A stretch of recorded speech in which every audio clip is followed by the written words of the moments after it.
to the motherfucking relay. We're covering today's top boxing news. Okay, we'll start with this. Things that are shaking, rattling, and rolling at or around 140 pounds. The WBO voted down Arnold Barboza's petition to beat Teofimo's mandatory challenger, and Teofimo has been allowed to fight a voluntary. Arnold probably thought he could go the WBO route, corner Teofimo that way, but that's not the case. Teofimo is free to defend his newly claimed championship versus a challenger of his choosing. The World Boxing Organization confirmed that the two-division and reigning lineal WBO junior welterweight champion is in the voluntary stage of his title reign. The ruling was made as the sanctioning body rejected a formal request by the unbeaten contender Arnold Barboza to be named mandatory challenger. Teofimo Lopez Jr. is currently in a voluntary period and can defend his title against any of the 15 world-ranked contenders in the junior welterweight division, according to the WBO. And as you can imagine, Teofimo's not going to fight him, not voluntarily. The story is from over a week ago when news broke that Arnold Barboza may be leaving Top Rank. Top Rank, who has matching rights on any offer he receives within the next 5 or 6 months. We have seen images surfacing of Arnold Barboza on the Golden Boy Promotions side of things. Not having any luck getting Teofimo in the ring. Teofimo Lopez is currently in a voluntary period and can defend his title against any of the 15 world-rated contenders in the junior welterweight division. WBO Championships Committee Chairman Luis Batista Salas informed Barboza's manager Rick Merrigan in an official ruling obtained by BoxingScene.com. Therefore, the issue before us is not ripe for our intervention. Conversely, it is important to highlight that pursuant to our own governing rules and regulations, the mandatory defense obligation may be extended or modified considering numerous circumstances. We'll remember weeks ago when news first broke that Regis Prograis had decided to sign with Matchroom instead of Top Rank. It was Rick Merrigan, Arnold Barboza's manager,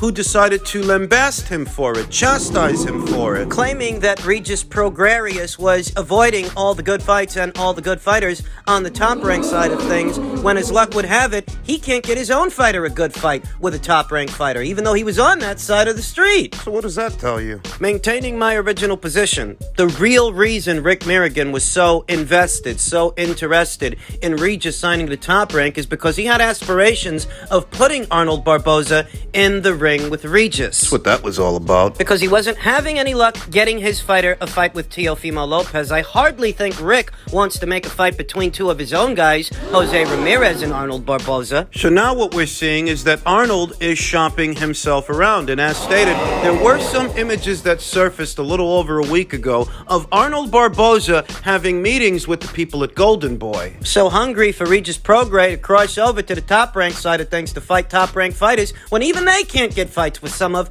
Top Rank's fighters, Teofimo Lopez in particular. It seems that Regis's business decision has aged well. Whereas Arnold, he's left in limbo. Los Angeles' Arnold Barboza was briefly in the running to contend for the WBO title at a point when it was believed that Lopez was retired and prepared to vacate. The Brooklyn native, who represented Honduras in the 2016 Rio Olympics and was previously the lineal and unified lightweight champion, informed the WBO weeks ago of that very process. In mid-June, just days after he dethroned Scotland's Josh Taylor in his otherworldly performance on June 10th at Madison Square Garden in New York. Tentative measures were taken to fill the potential vacancy, beginning with an ordered fight between Barboza and former unified WBO titleist Jose Ramirez. The provisional ruling came with the caveat that it would be nullified if Lopez confirmed his intention to remain champion, which he did. A few weeks ago, he decided he's not going to retire, he's not going to vacate the title. Lopez's decision to retain the title left Barboza without a clear direction.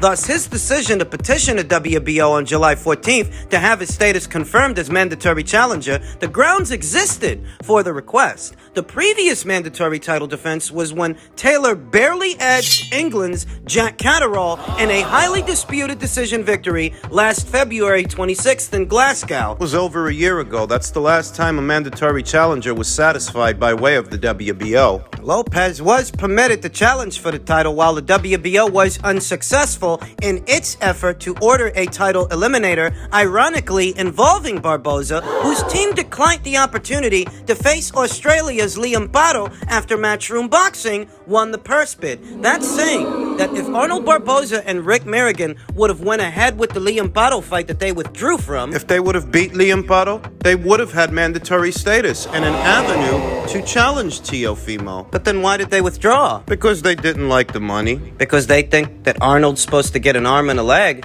every time he gets out there, when Arnold, God bless him, he ain't got that much drawing power. You're not supposed to break the bank to pay that guy. So they withdrew from a fight that would have got them mandatory status just to end up trying to petition for it after that. And that petition was denied. Now Arnold is left in limbo. So maybe he ends up signing to Golden Boy, who have one or two prize stallions at 140 pounds at this time. They've got Ryan Garcia. They recently signed OHara Davies. Arnold Barboza would be a welcome addition for them, an unbeaten up-and-comer, an unbeaten fighter. So maybe he goes to Golden Boy. They got one or two prize stallions at 140. Maybe he goes to Matchroom. Regis Prograis is there. Hitcherson Richens. Jack Catterall. They have just as much of an investment at 140 pounds as Top Rank does, so maybe he goes there. The future is uncertain for Arnold Barboza. The one thing is clear. What? If he would have went through with that Liam Barrow fight, he would have been in a pole position to challenge Teofimo. But they elected to withdraw from that fight, Now they're paying for it. negotiated their asses out of a potential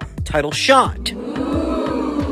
Just in keeping with the theme of news at or around this weight, Oscar De La Hoya tweeted yesterday, 2 weeks waiting for WBA President Gilberto Mendoza and the WBA to confirm Rolly's return from his supposed injury. Our fighter OHara Davies is his mandatory, and we will not step aside. It's not about the money. We want the belt. Legal action. I told you weeks ago what the play here is. OHara Davies, it's not Golden Boy's intention to turn OHara Davies into a household name here in America. They know as well as just as I or you that that would be very difficult to do. The real play here is OHara's the mandatory. They didn't sign him for no reason. They signed him because he's in a pole position to win a belt from the weakest champion, by and large, the most flawed champion in Romero. This guy went life or death with Ishmael Barroso. He's food for the gods at 140 pounds, and everybody knows it. They signed OHara Davies because they figure either they can make the OHara Davies versus Rolly Romero fight, which OHara, at least they think he can win it, or they can pressure Rolly to vacate that title. Get it that way. The end game here is getting the WBA title on the Golden Boy Promotions side of things so that they can perhaps make a fight between OHara Davies and Ryan Garcia. That's the play. How useful would it be for Golden Boy Promotions to have another alphabet title on their side of things that could entice other 140-pounders like, say, Arnold Barboza, who we just talked about, to sign with them, as they would have that alphabet title for those fighters to fight for, though I mostly think the end game is them getting that title in Ryan's hands. That's the play. that's what I think is going on.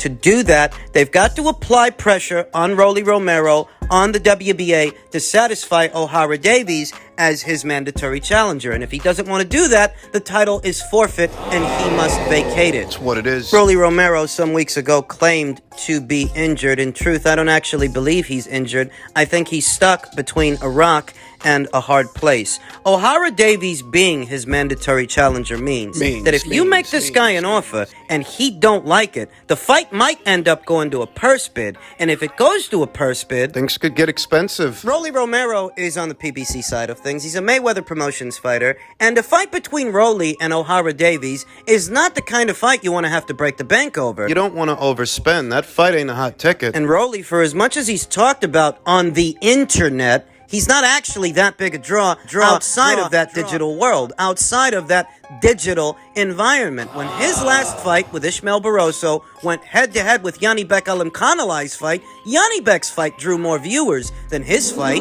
So if you're the PBC and you're Mayweather Promotions, there's your problem. That you don't want to have to overspend to do a Romero versus OHara Davies fight, but if you can't get the deal done, the fight goes to a purse bid. If it goes to a purse bid, hypothetically speaking, that fight might be worth more to Golden Boy than it's worth to Mayweather Promotions. If they were to win the purse bid, Rolly would have to go to DAZN, and as you can imagine, the people at Mayweather Promotions and the PBC, they don't want that. So what they do is they have him fake an injury to buy himself some time. But OHara Davies isn't going away. And now that he's in bed with Golden Boy Promotions, Golden Boy is invested. They're not going away. Rolly isn't fucking injured. He's just doing what he can to hang on to that title a while longer. They're trying to buy themselves time. That's all it is. Hoping that somebody comes along and bumps OHara Davies off. Hoping that somebody comes along and handles him so he's not Rolly Romero's problem anymore. Things have gone quiet when it comes to Team Romero. We haven't seen or heard much from him because he's supposedly injured. What he really is running scared. Went life or death with an old-timer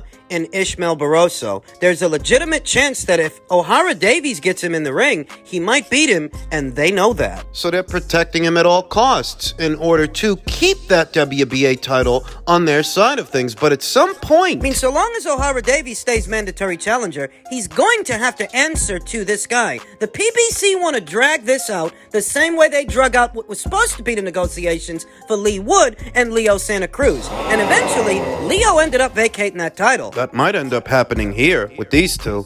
To make that fight, it depends on their relationship with Ryan. And I don't want to get into it because I don't know enough about it. But if they can truly produce Ryan, that would be a huge fight for both guys, and I would certainly be interested in it. Do a co-promotion with Golden Boy is something that we've done very often.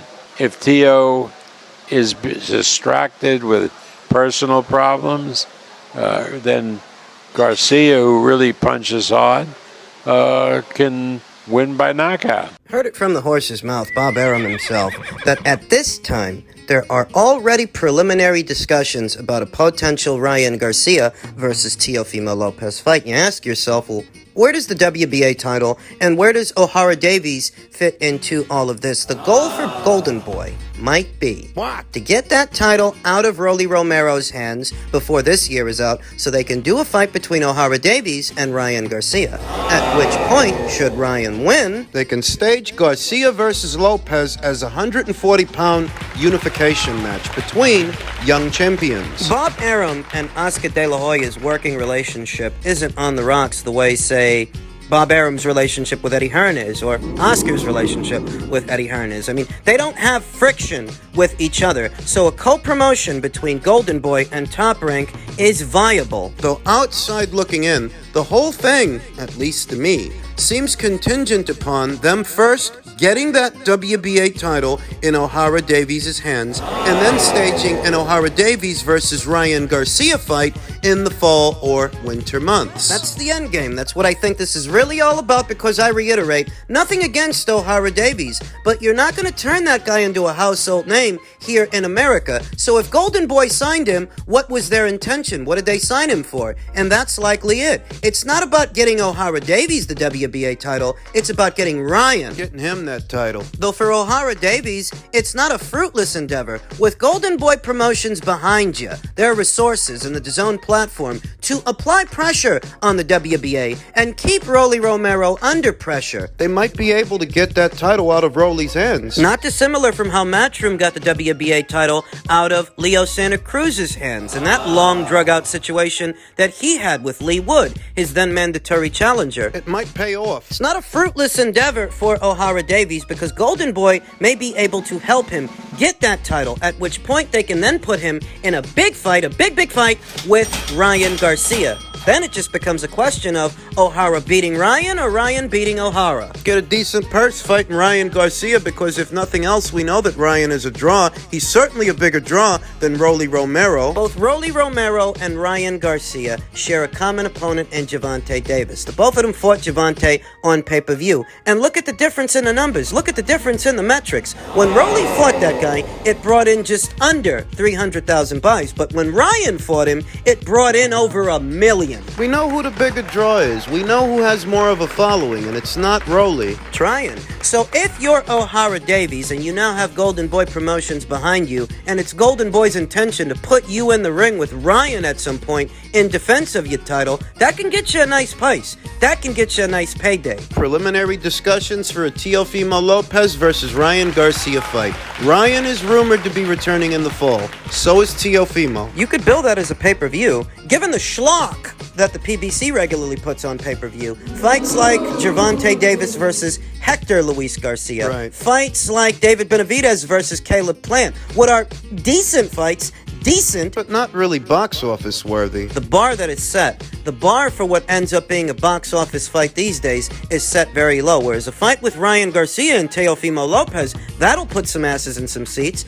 especially if it's for 2 of the 4 major titles at 140 pounds. Ryan Garcia may not be the best boxer, may not be the genuine article, but he does have genuine drawing power, and if you add a somebody like a Teofimo, You can sell it. Bob speculates that if Teofimo doesn't cross all the T's, dot all the I's, and stays on his P's and Q's, Ryan hits hard enough that he could stop him, that he could knock him out, if he's distracted by things outside of the ring, the way he has been in previous instances. It all adds to the spice, because with Teofimo, you never know which version of him you're going to get. Are you going to get the Teofimo that edged out Loma, or the one that lost to George? The one that stunk out the place with Sandor Martin, or the one that dominated Josh Taylor? It all adds to the spice. It adds to the intrigue. Though it's still very early. Teofimo Lopez is by and large a more proven and a more accomplished fighter than Ryan Garcia. I think that goes without saying, but he was already a more proven and accomplished fighter than George Kambosos, and look what happened there.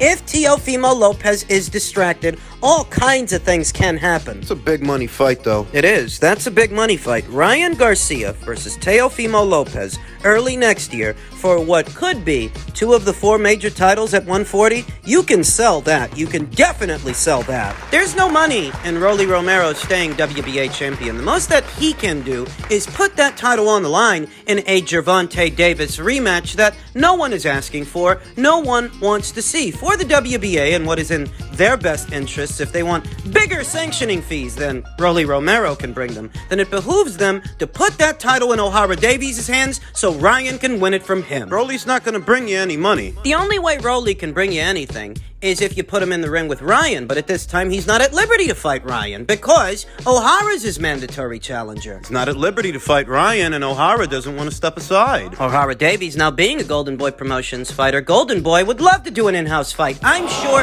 they'd love to do an in-house fight between OHara Davies and Ryan Garcia, which would not require them to keep dealing with the PBC. So, we'll see what happens, because this situation needs reconciliation.